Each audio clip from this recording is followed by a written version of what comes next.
Happy Tuesday, kings and queens, saints, survivors. This is another beautiful day that the Lord has created.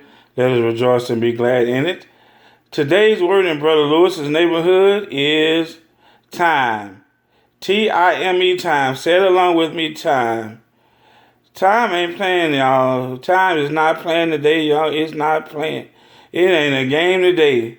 You know, there's so many things in life we can't control. We can't control when we can't even control time. But what we can do, we can control what we do with our time.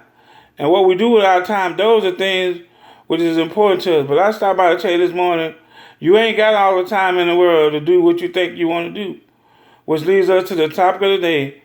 Time ain't got time for you to be taking your sweet little time. Time ain't got time for you to be taking your sweet little time. Job chapter 14 verse 1 says this.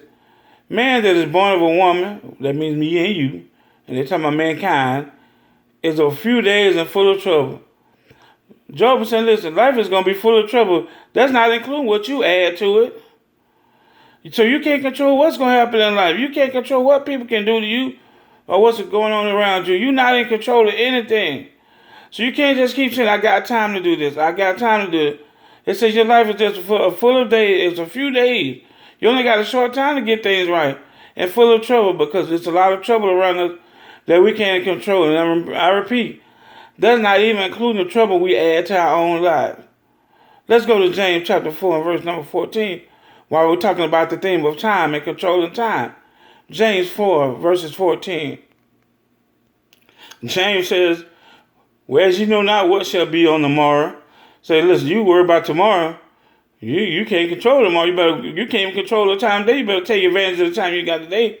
But he says, whereas you know not what shall be on the morrow, for what is your life? It is even as a vapor that appears for a little while, or a little time and then vanishes away. If you want to know what that shit feels like, go boil some hot water.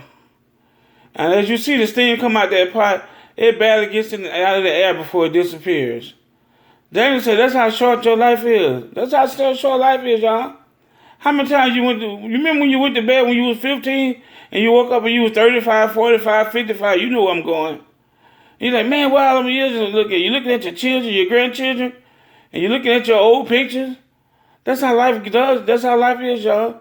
Time ain't playing. It's not waiting for us to take our sweet little time getting this thing right. We need to get this thing right now. Because time ain't going to wait for us. Time waits for nobody. Why is it important for us to get things right now? What's the significance of that? Let's go to 1 Thessalonians chapter 5.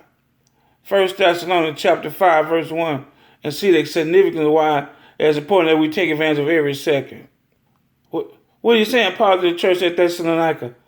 But of the time and the seasons, brethren, you know need not that I write you. Why I don't need to write you about the time, Paul? Why? Why you need to be taking advantage of every second? Because guess what?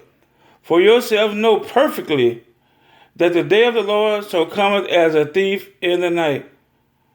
Hello, somebody. We don't know when the Lord gonna come busting through those clouds. And I pray every day for this country, for I and my brothers and sisters, Lord, have mercy on us. Don't send your son back just yet. We're living in a wicked world. One righteous soul, Noah, found favor in your sight back in the days you say the whole world. Save this world for so righteous sake. Don't send your son back yet. Give us time to get this thing right, because we got too many folks playing. So have mercy on us. But he says, listen, we don't know when Jesus is coming back or when he's going to call us home. We know that. We already know that. Nobody has to tell us, but we know. But yet, what do? We don't think about that. We think about, okay, I got time to get this thing right. I'm going to live how I want to live. When I'm old and gray, then I dedicate myself to you. Lord, I tell you what, a lot of folks thought they was going to live to be old and gray. They didn't make it. You better get this thing right. Time ain't playing. It ain't waiting for you to take your sweet little time to get this thing right. And our last scripture will come from Romans chapter 13, verse 11. Romans 13 and verse 11.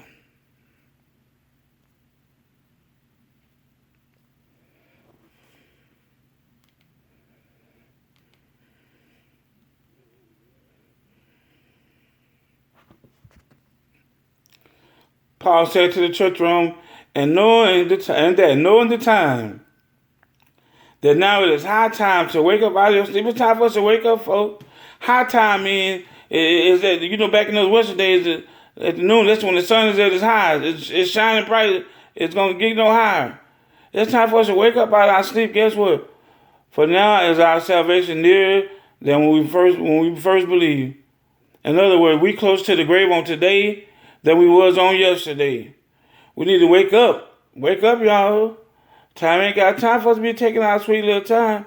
The night is far spent, and the day is at hand. Listen, you'd had all these years to live however you wanted to live, and God has saw fit to keep you alive. But now, it is time for us to get rid of the works of darkness and let us put on the armor light. It is time for us to walk circumspectly, to shine, be the light of the earth, and let our light shine so that men can see our good works and glorify our Father which is in heaven.